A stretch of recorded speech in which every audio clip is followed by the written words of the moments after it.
stage, you know what Tommy would do? What? Two chicks at the same time. Bro, just a couple of dudes. Dudes. Dudes. Just a couple of dudes.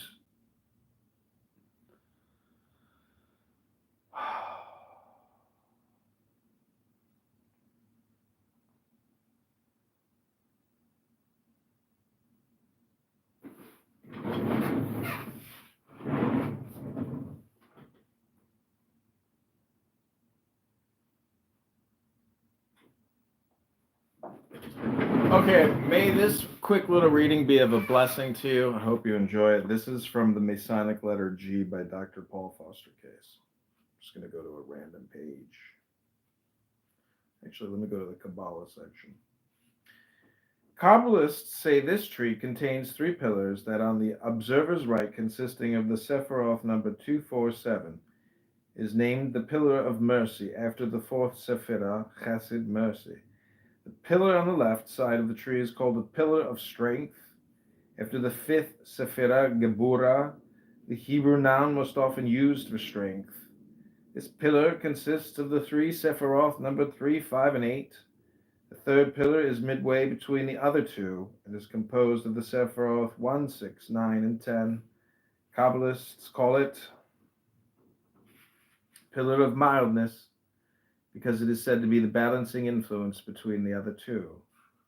So these are the 10 Sephiroth. 1, Kether, crown. 2, Chokmah, wisdom. 3, Binah, understanding. 4, Chesed, mercy. 5, Geburah, strength.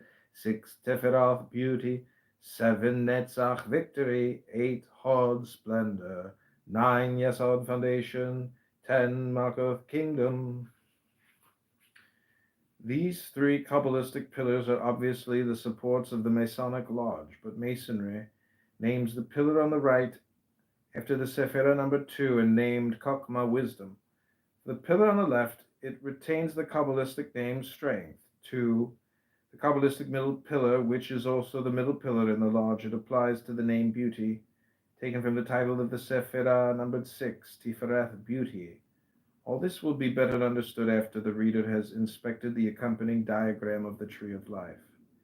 From the Kabbalah, Freemasonry has also borrowed the method of using letters to represent numbers and numbers to represent words. Mackey says this device was frequently employed by the inventors of the higher degrees, such as those now included in the Scottish Rite. He might have added that it is one of the most important clues to the real secrets of the first 3 degrees constituting the Blue Lodge, everywhere conceded to be the foundation of the whole Masonic structure. Nothing can be much farther from the truth than the supposition that the so-called higher degrees confer any essential secret that is withheld from Blue Lodge Masons. All the mysteries of Freemasonry are synthesized in the 3 primary degrees. The higher degree is no more than the elaboration and exemplification of what is communicated to the entered apprentice, the fellow craft, and the master mason. And the number letter system of the Kabbalah is the key that unlocks this essential mystery. The same device provides us also with the only clue to the real meaning of this many obscure passages in the Bible. It solves the enigmas of the Old Testament and elucidates the dark sayings of the New, for it was utilized by the writers of both sections of that library of wisdom which lies open on Masonic altars. This device came into use among the Hebrews and the Greeks because when the Bible was composed, neither nation knew anything of the Arabic numerals. They employed the letters of their alphabets to represent numbers. The first 9 letters of the Hebrew alphabet are the digits 1 through 9, the next 9 the tens from 10 to 90, and the last 4 letters stand for the hundreds from 100 to 400. To 5 special forms known as Kap final, Mem final, Nun final, Peh final, and Zadi final, which are always used when any of these letters comes at the end of a Hebrew word. They assigned the hundreds from 500 to 900. Thousands were indicated by writing a letter larger than the others. The Greeks used a similar device, but as their alphabet contains only 24 letters, The highest number represented by a single character was 800, corresponding to Omega. The modern Greek alphabet also has no character for the number 6, but the Greeks indicated it by an ancient character known as the digamma, or double gamma, which had the value of 6 because gamma itself is 3, so that a double gamma would be twice 3, or when men used the letters of the alphabet for arithmetical computations, it must often have happened that some numbers formed actual words, such as AB, which is the number 3 in Hebrew and also means father. Once this had been noticed, it would be perfectly natural to adopt special spellings of some other words, if for no other reason than as an aid to memory, just as we remembered the number of days in a month by means of a bit of doggerel. From this to the adoption of a cryptic mode of writing, in which the real signification of a word or phrase might be discovered from the numeral value, was but a short step.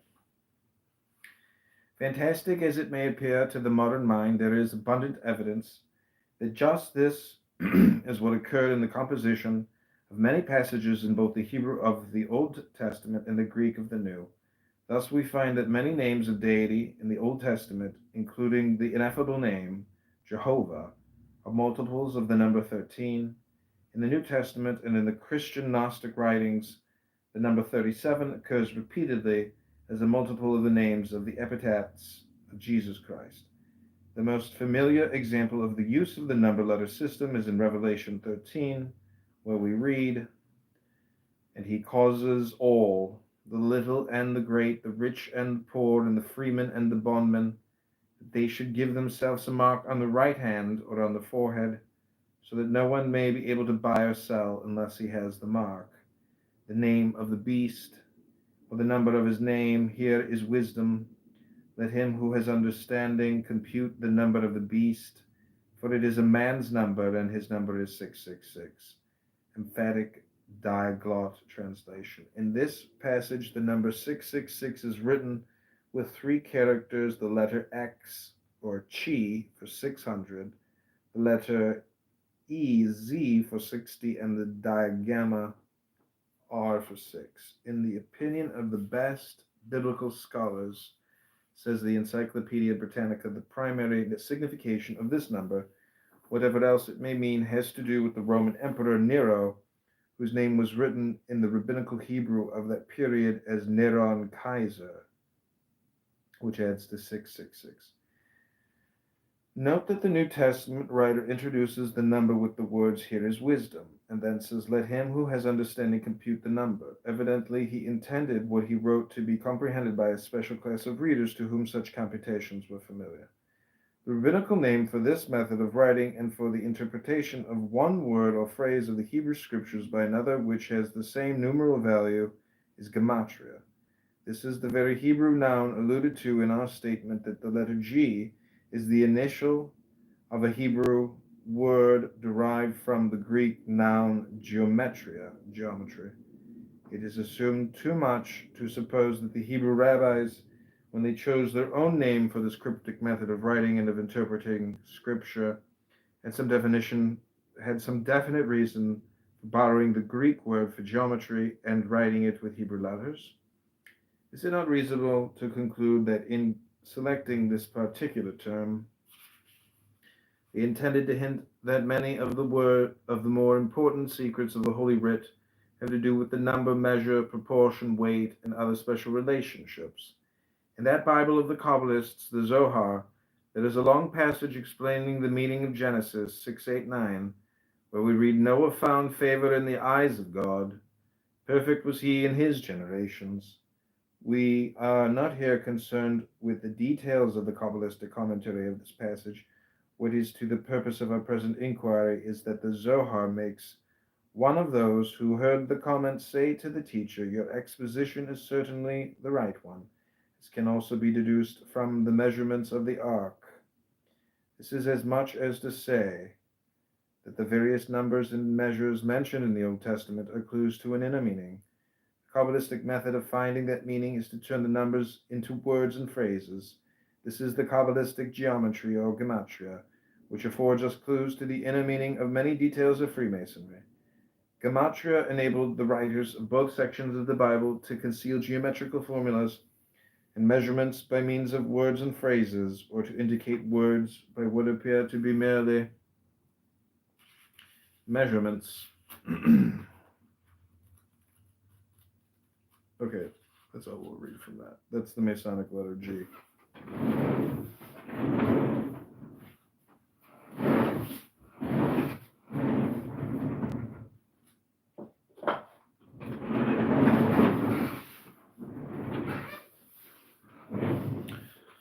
Okay, this is the Adrian Dittman Show. Hope you enjoyed that Toiver study there.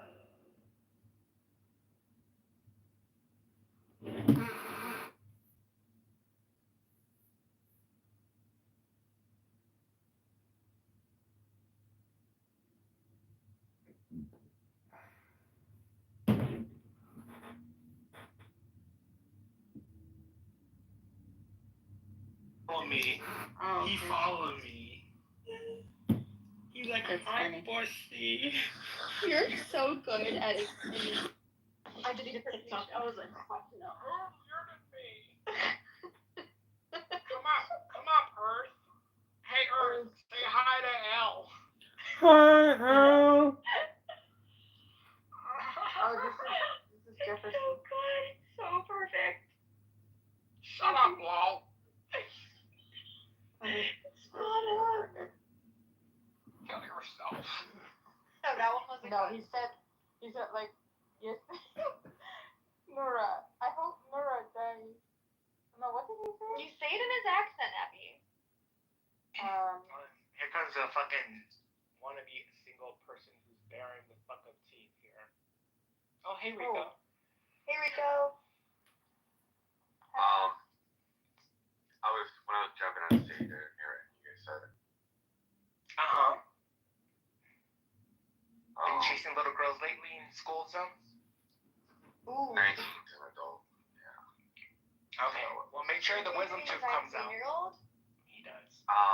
He loves that pedophilia shit. Yeah, it's How not old are you? pedophilia. It is kind of pedophilic. It's because she's younger and she was like a fucking child. Like, not even born, probably. She was a child. She was born in 2004, by all sakes. Yeah, so I don't know. Pussy, you're a guy or something like that. You were literally in high school. I know what's happening. These black men have no peer group of the United States of America doing anybody wrong. It's all those crazy Muslims, with their beards and their horses, and of course they're suppressing their women and not eating pork chops for breakfast. Right, Sam? Okay. Calling it the United States what do you of say at America this point, is not like right? making a great point. God, what in your model explains why Hong Kong and Singapore are rich? Please just answer that question. I've asked you like 6 times. So you're not gonna respond to anything that I just said? I was the one that was first talking about Hong Kong and Singapore. You decided to change the subject. I'm begging you to. Justice stealing. That you cannot deny this fact. Just this week, Trump was saying if Saudi Arabia will give me $600 million, I will go, of course, to Saudi Arabia.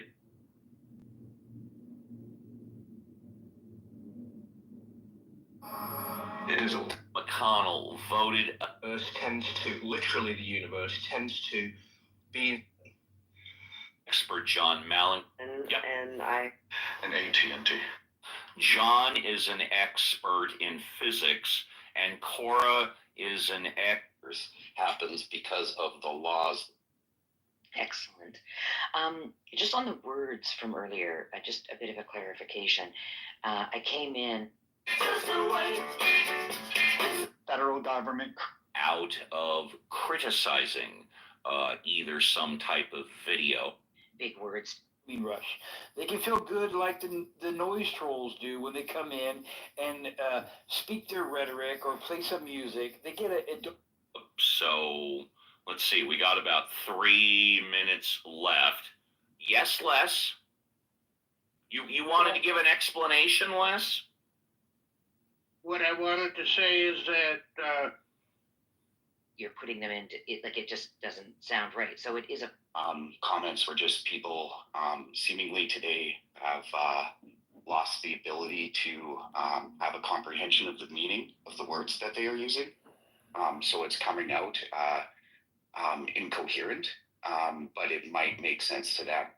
And that might be because of their limited apprehension and comprehension of the language in which they're choosing. The reason why I bring this up is because in the beginning was the word, and just the word logos and what logos actually means. It's, for example, it's basically, here, I'll put reason or the rational principle expressed in words and things, argument, or justification. Please delete your channel, So bro. it's just Please. important for anybody speaking or listening to have a understanding of logos and the meaning and comprehension of the words that they are using. I think is very important. I think it was a great comment, Les, and just wanted to dig into it a little further. Thank you. I appreciate that. And before we move on to Elliot and Earth, there is a related word which nobody has brought up, probably because it's related. It arguably is related to word salad, but arguably not. And the word, I hope I'm pronouncing it right, is Schadenfreude. And here is Alan Shore to explain the definition of Schadenfreude. And after that, we'll go to Elliot and Earth. Schadenfreude. From the German words Schaden and Freude, damage and joy. It means to take spiteful, malicious delight in the misfortune of others. We used to dismiss this as simply an ugly side of human nature, but it is much, much more than that. Recently, a Stanford professor actually captured Schadenfreude on a brain scan. It's a physiological medical phenomenon. When we see others fall, it sometimes causes a chemical to be released in the dorsal striatum of the Yo, Zach, this was my appearance on the Uncle Steve show today. brain, which actually causes Not this part, but coming up. us to feel pleasure. I think you were there when I If you did my watch the trans news or read the papers, which of course you comedy don't because the routine. judge said not to, but if you did, you would see the undeniable, delicious joy of the media and the public over Kelly Nolan's plight. I have no doubt that you want Kelly Nolan to be punished. She married for money, she had an affair, she carried on naked in the pool with her boyfriend. She's cold, materialistic, unlikable. And it might bring you all pleasure to see her go to jail. But as for evidence to establish that she committed a murder beyond all reasonable doubt, it just isn't there. The only possible route to a guilty verdict here is Schadenfreude. Let's move on to Elliot. Good morning, Elliot. Welcome Schadenfreude. to the show. What would you like to talk about? phone home, Elliot, phone home. Elliot going once, Elliot going twice. We'll come back to Elliot. Let's move on. Okay, this was me trolling the Uncle Steve show. Here we go. On to Earth. Good morning, Earth. It's a pleasure to see you on the show. What would you like to talk about? Hi, Steve. Thanks so much for having me here. Yeah, that's John. I know. Communication is hypnosis, and that word salad is like what Shakespeare said. Words, words, words, words, words. And if all you do is use words, and you never listen, and shut up, and you never learn the secret of meditation, you go within to know the truth, that the more you speak, the more you think, the further from the truth you will be, Uncle Steve. Therefore, stop thinking and end your problems. Stop with your word salad, sir. You're addicted to salad. Salad words, words, salad. I am complete. Thank you, Uncle Steve. Thank you. And a first class VIP. I think that was somewhat entertaining because it lasted 60 seconds. I have no problem with that contribution to the show.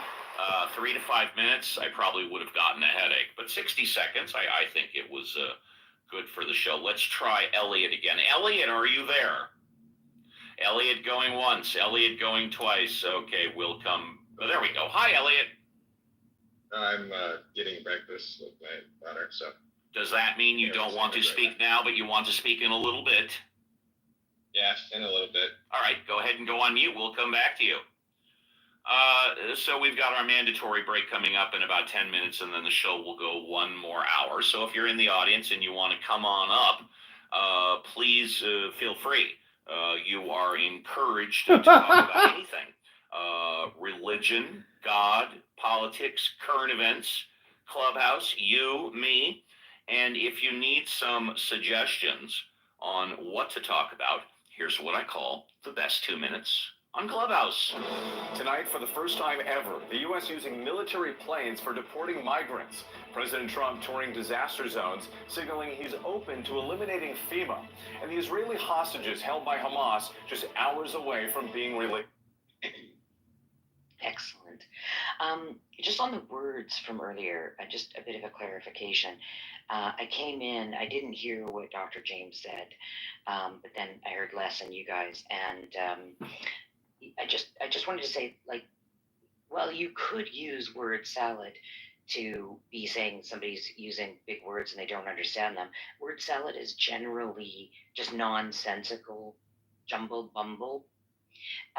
Trying to sound smart, using words that you don't know how to use them and putting them in could be a word salad, but more specifically, it's well known to be pseudo-intellectual jargon, right? So you're using big words, you're putting them into it, like it just doesn't sound right. So it is a form of word salad, but I wouldn't say that everyone, if I told somebody, oh, she was talking in word salad, it wouldn't necessarily mean that the person was using big words to sound smart. It would have just meant that it was a mess, right? And I wasn't sure how you connected the word Schadenfreude to that, because Schadenfreude has nothing to do with mumbo jumbo. It has to do with a feeling of pleasure you get from somebody else's pain or misfortune. So I don't know how you linked that and wanted to catch up. You might have missed my introduction to the word Schadenfreude, where I said that a related word, I said it is not a synonym. Well, I didn't say it's not a synonym, but I alluded to that it's not a, because when I find that when people accuse other people of word salad, and we had about 4 different definitions, I find some people say that that is word salad because they are getting some enjoyment out of criticizing either some type of video or some type of person for what they talk about. And that is the definition of Schadenfreude. Yeah, but generally that's... Well, I think there's a huge stretch there. I won't go into it because it'd be too boring, but I'd let go of that a little bit, Steve, because that's a huge stretch to get there. Okay, I won't speak anymore. No, actually, I would like everybody to go on mute except for Victoria, because Victoria has a few more minutes left. Her criticism of my using the word Schadenfreude is well placed, and it is true. I just thought I thought I would throw it in there because when people were giving their different definitions of word salad, I thought of the word Schadenfreude. But go ahead, Victoria, if you wish. Well, no, it's just that sometimes we will end up sounding pseudo-intellectual if we make links like that, right? So, and for you to say, oh, because... like you've got to make a bunch of inferences that the person being criticized first feels pain or misfortune for the other person to feel pleasure in that pain. You know, yeah, when people are criticizing the way other people speak or pointing out that it sounds like gobbledygook, they may be having a feeling of superiority or be condescending and a whole bunch of other words. But it's not quite the same as the word Schadenfreude. Schadenfreude is when it's sort of unrelated. You didn't cause it. You're just feeling, and perhaps you can feel pain or pleasure if you've caused it. But more importantly, it's seeing someone fall or seeing somebody do something or have something happen to them that they would consider very bad, and you get pleasure out of it, right? So it can be in a very bad way, and it usually meant that we're sitting there, like Mr. Burns going, excellent, right? But often people use it in a way where, when people see pranks or something like that, and we get a bit of joy or pleasure from a funny fall if we see something funny. But I wouldn't use it that way. Some people do, but even that is not the same as this. I'm going to get pleasure out of somebody else's pain that I caused them by Just as it wills.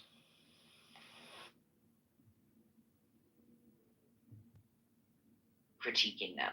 It just didn't link. This is like the gobbledygook that this trans faggot is deciding to lay back upon people. It's like, what is the word salad? Well, let me show you what a word salad is. For me, and that's what I was looking for. I did hear your opening statement on it, that you said it was related, but I think that maybe the word isn't as familiar in your vocabulary as it is in mine. Maybe you just don't use it enough. I don't know, but not that you would need to use it. So anyway, it was just confusing. Word salad. And you've straightened it out. I just disagree, and that's okay. What the fuck did you even say, Victoria? I could be wrong. I could be totally wrong, right? It's okay. You are totally wrong. Okay for us to disagree. Thank you, Victoria. I agree with everything that you said. Everything that you said is spot on. I agree with it all. Thank you. Thanks, Show's Victoria. better with you than without you. I saw Ben Mendelsohn come on stage and then he took off.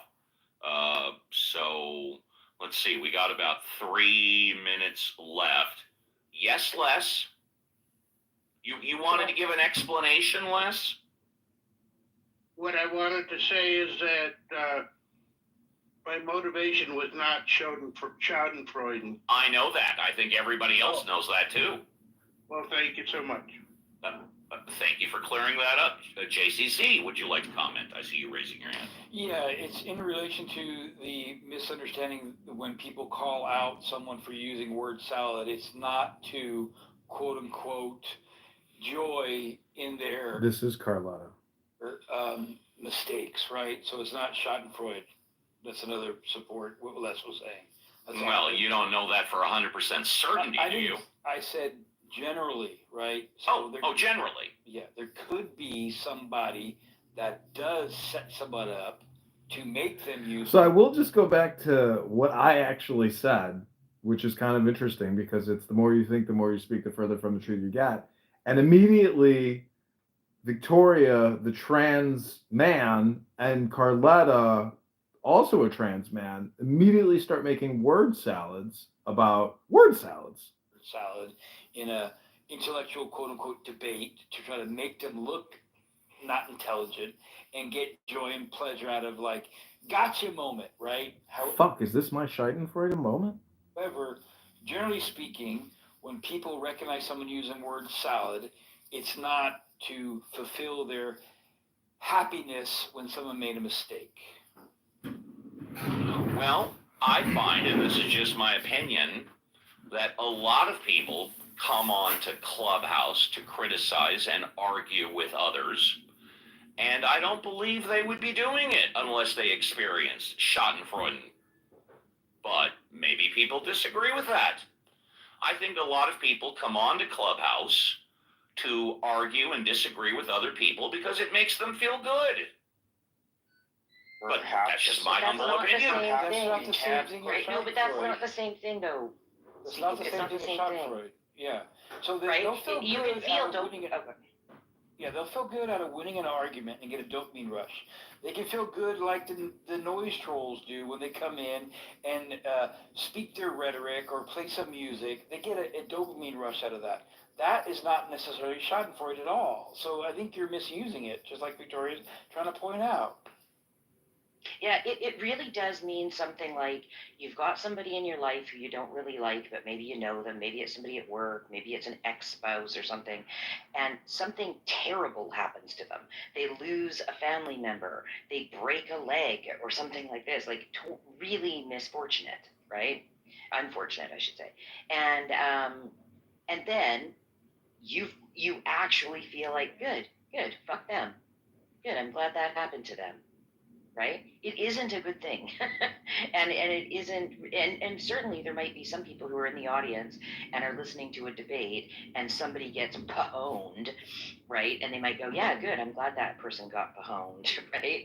But, that it is a little bit of a different thing. So that's why I think, I'm not trying to get any pleasure out of critiquing. I'm just saying I think you're using the word wrong, and you should look into it.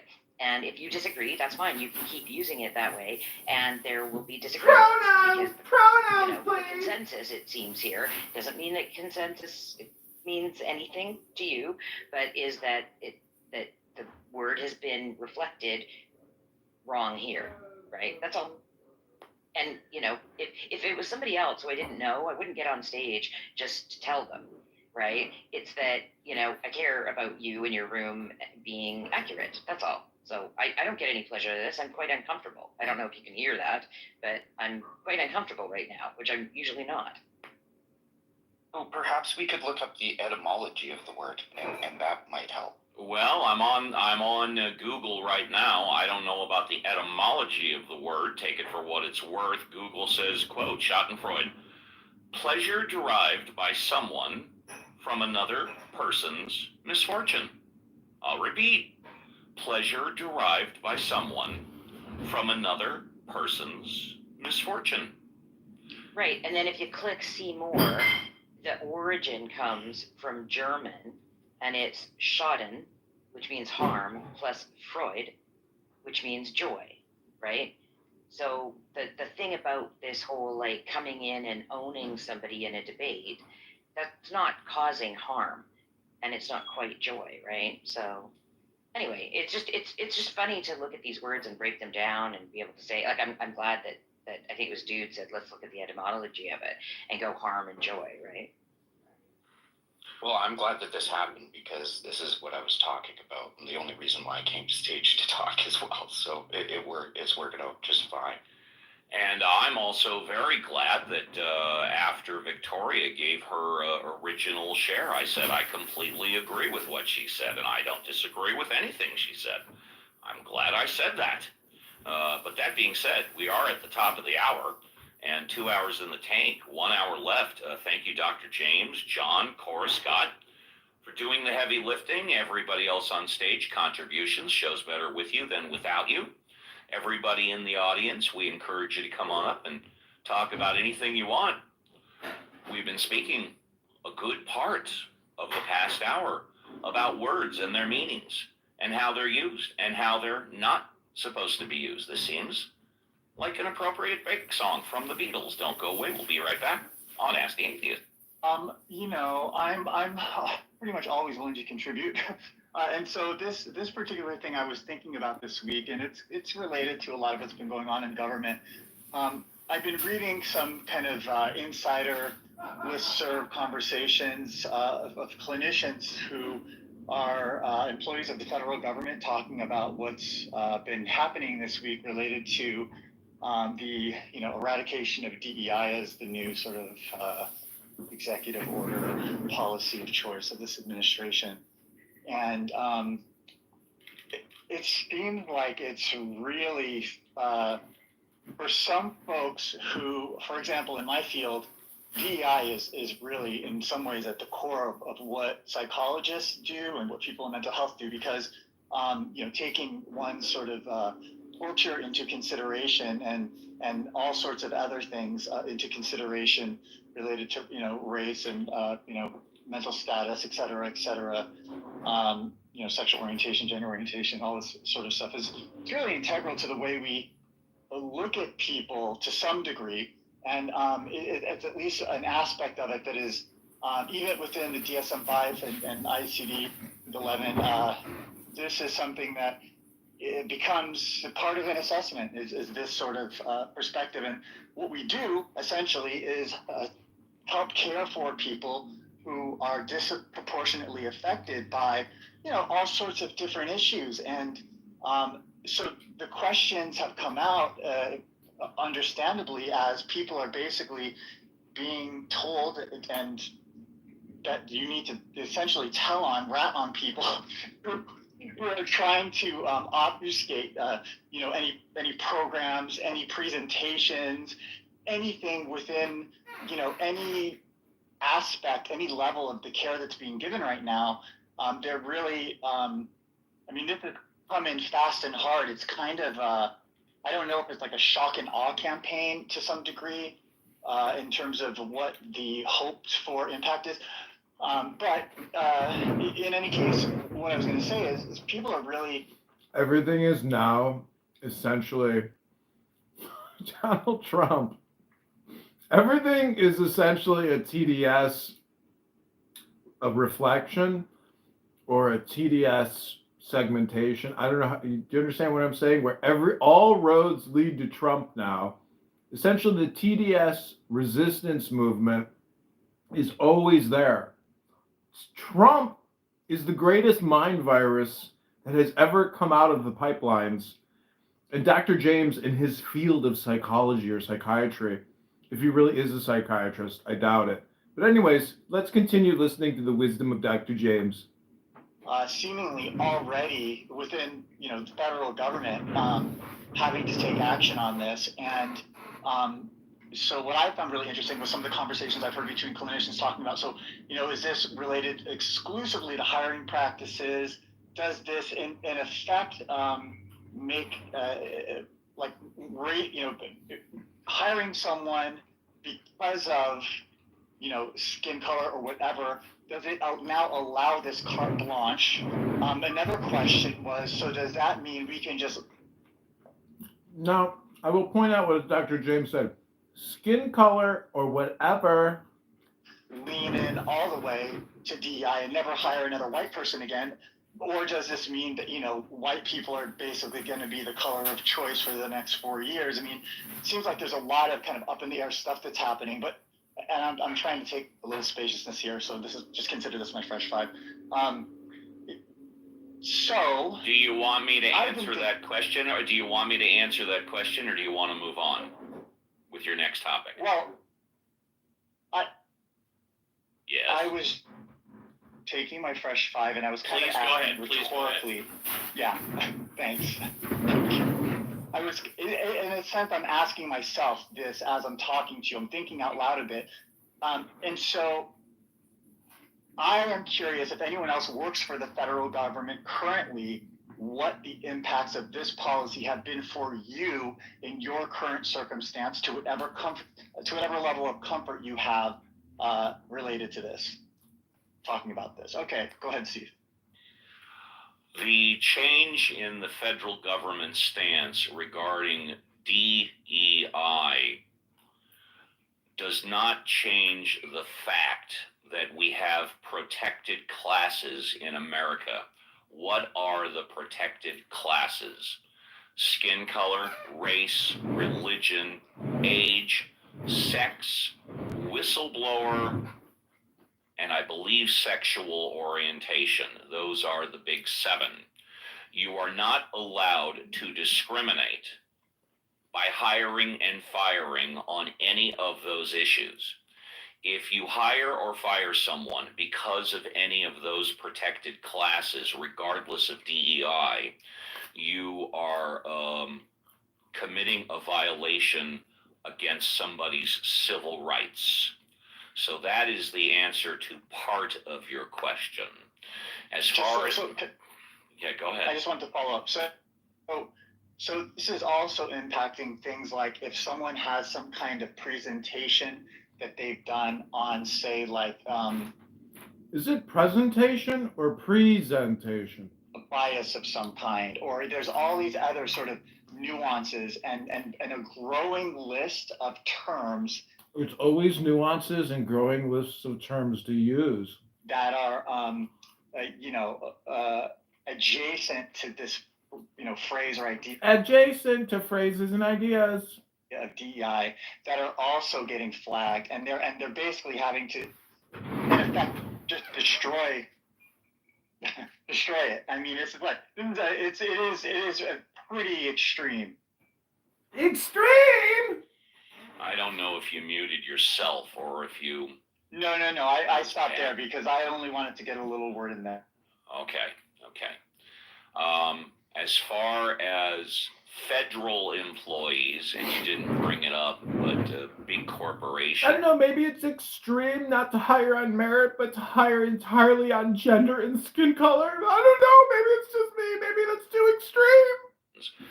Big corporations in the past couple of months have been steering away and changing their DEI policy, basically eliminating it. Target,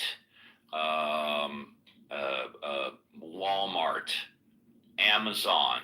I think Costco is still doing DEI, but McDonald's, a lot of the big corporations are steering away from DEI. The pendulum is swinging. However, if anybody wants to talk about, Steve, I would like to just mention something, if I could. Sure. Let me just finish it. Dr. James did raise the issue. If anybody works for the federal government and you want to talk about it, that's fine. But go ahead, Andrew. Yeah, I don't work for the federal government, and Costco has on Friday 98% of their shareholders agreed to continue their DEI practices, which is going against the grain of what you were just saying, Walmart, Target. But I did say that Costco was sticking with their DEI. I did say that. That's correct. You did. Yes. Yeah. And I was just giving you a percentage there. 98% of the shareholders agreed that they should continue with the DEI. Now, I was in a room the other day, and a person came in who is disabled and works for the federal government. And I think, and this goes kind of like to the words. How do you work if you're disabled? Instead of classifying people as disabled, they're using the term infirm. And I think that's really, really scary myself, because infirm, INFIRM. Correct. Go ahead. She was saying. So, I don't know. I don't work for the federal government, but this is what came down in a letter to her department and her place of work. So I think that's very much a backtrack in our understanding of disability. And it lets in this whole idea that because you're disabled, you're unable to do the job. And we already have that fallacy. And it's not always spoken out loud, but I know from personal experience, if you go in, I cannot hide my disability. I'm blind, and it's obvious. Other people don't have to disclose, and you would never know. But I've had the experience where I've gone in for a job interview. I don't get the job. They don't state that it's because I'm blind or visually impaired, but the inferences are there nonetheless. You get ghosted, and you don't get a reason as to why you're not hired. That's fine. But definitely, I think there is a bias that's there, and but overall, disabled people are less likely to be employed overall. Because they're disabled. General public. So to utilize the word infirm, I think just adds into that whole narrative and reinforces it. And it's unfortunate and very discouraging. And I'll end there. Thanks so much. And thank you. And by the way, I forgot that protected class disability. Disability is clearly a protected class. If you discriminate by hiring or firing based on disability or violating someone's civil rights. Just to add a little bit here. Yeah. She also mentioned that basically they're going to come into the workspace and reevaluate everybody that they consider quote unquote infirm to see if they actually have the qualifications to do the job. So, see how that goes. Thank you. Jane is new on stage. Good morning, Jane. Hey, Steve, thanks.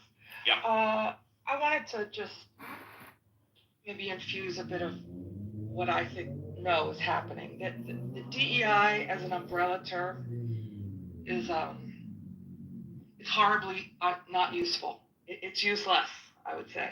What is being attempted to be legislated? It's not an executive order, as we know. But one, I don't think the whole frame of protected class is going to be in existence in the near future, Steve. I think the dismantling of civil rights is what is actually, and I don't know, actually at play.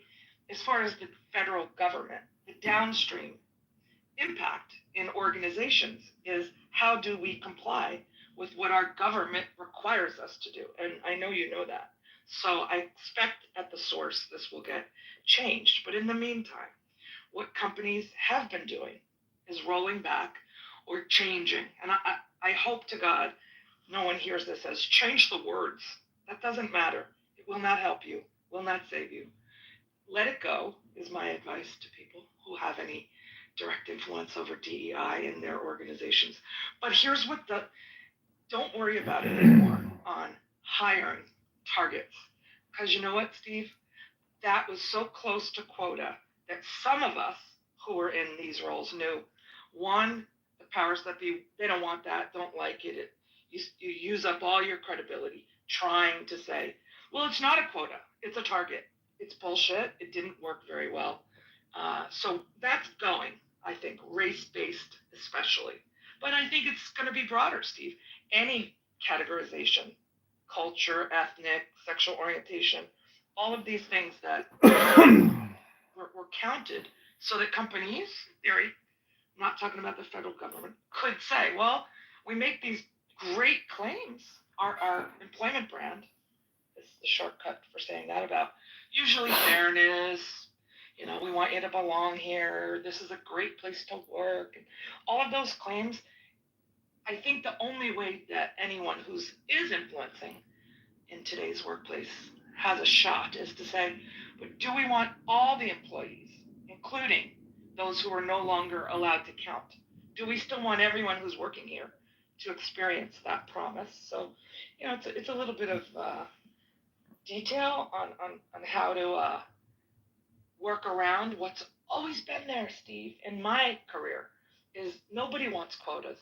They don't want to count. It immediately invokes feelings of preference, preferential treatment. So it really is the focus. As far as human beings working together, all those same quote identities who work there one day are there the next day until the patterns of, you know, exclusion start being unmanaged.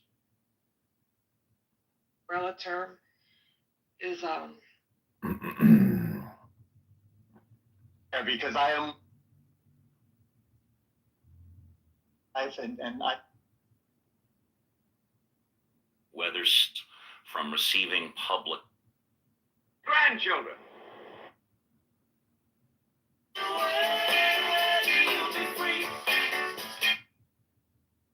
are derived by some. Disagree, that's fine. You quote unquote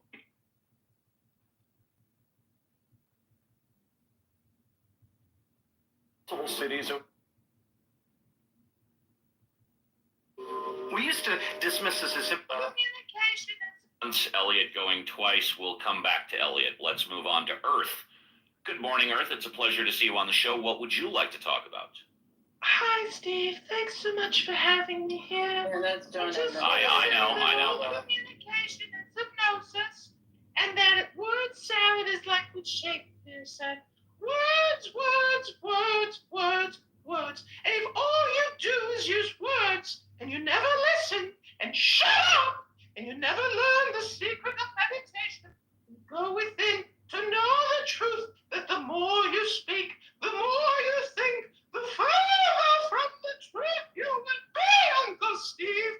Therefore, stop thinking and end your problems. Stop with your word salad, sir.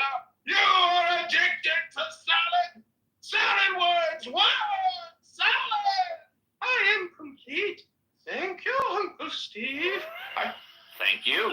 first class escort to the VIP. I think that was somewhat entertaining because it lasted 60 seconds. I have no problem with that contribution to the show.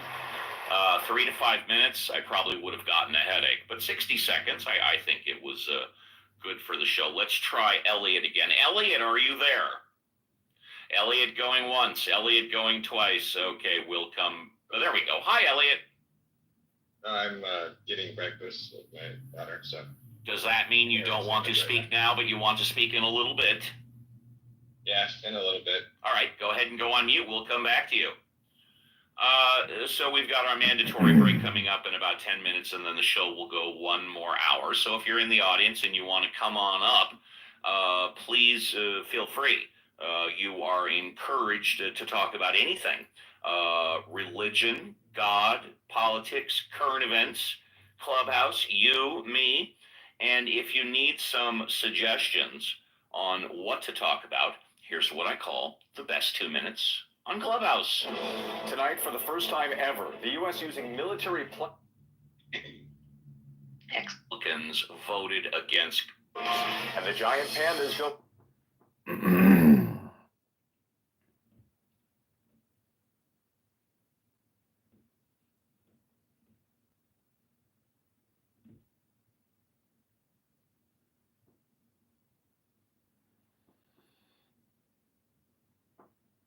We all admire artists when we say they're unself-conscious. They seem so natural. They seem to dance or paint or talk or play the piano so effortlessly. Of course, a lot of work has gone into it.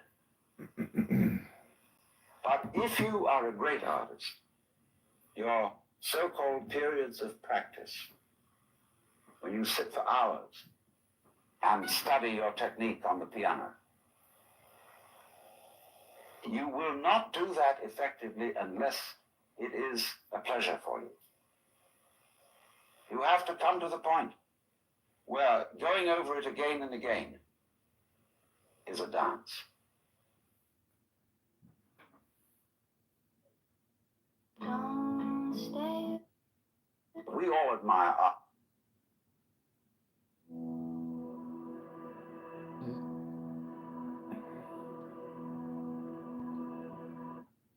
The unconscious is, so to say, the part of experience which is doing consciousness, just as the trough manifests the wave, the space manifests the solid, the background manifests the figure.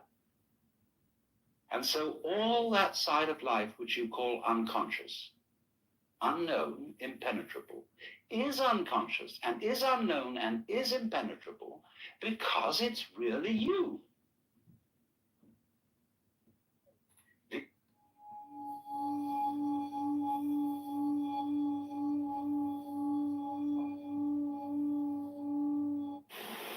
Hindus use incense, Buddhists use incense, Mohammedans use incense, Catholics use incense. But there came a break at the time of the Reformation when incense was somehow given up.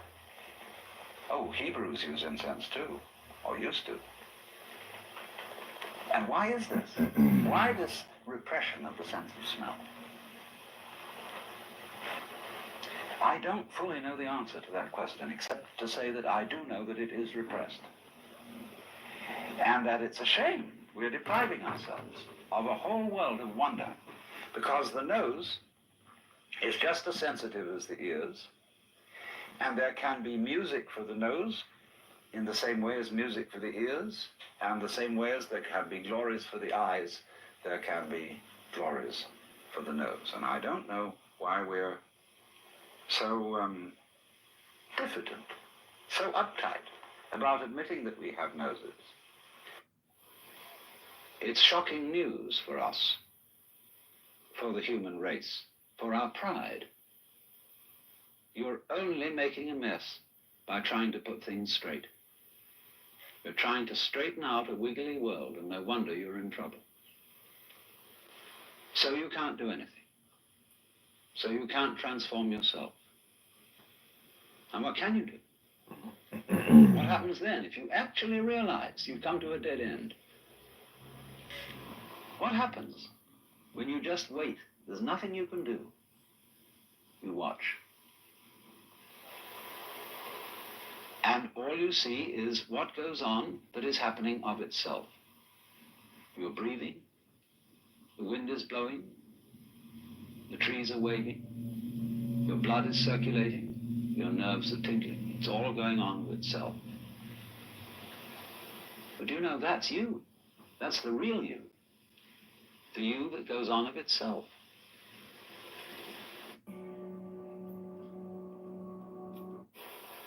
People say, well, you can't change human nature overnight. You're asking us to give up the ego. And that's the most difficult of all things to do. Actually, it isn't. Because the ego doesn't exist. But of course, if you try to give up your ego with your ego, then it'll take you to the end of time. Because this is the point. You can't transform yourself. You can't make yourself sane. You can't make yourself loving. You can't make yourself unselfish. And yet it's absolutely necessary that we be that way. It's absolutely necessary. If we are going to hand over the direction of nature to nature, which is what it comes to, it's absolutely necessary that we let go of ourselves, and it can't be done. Not by anything that we call doing it, acting, willing, or even just accepting things. You can't do it. Why? Because you don't really exist as that kind of a separate ego or personality. It's just an idea based on a phony feeling.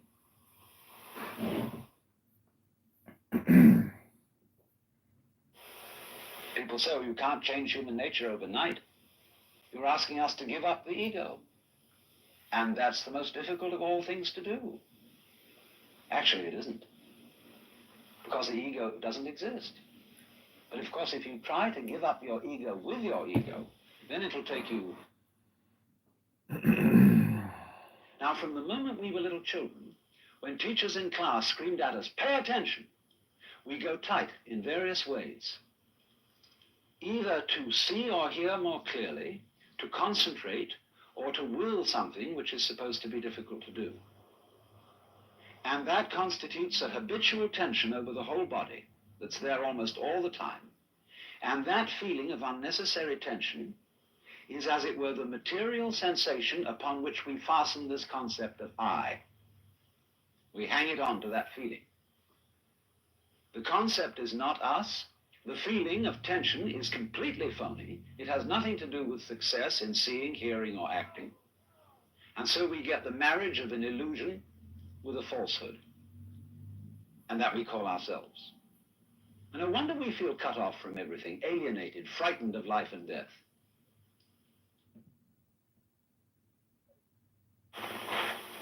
But you know, when people talk about very deep things, they never...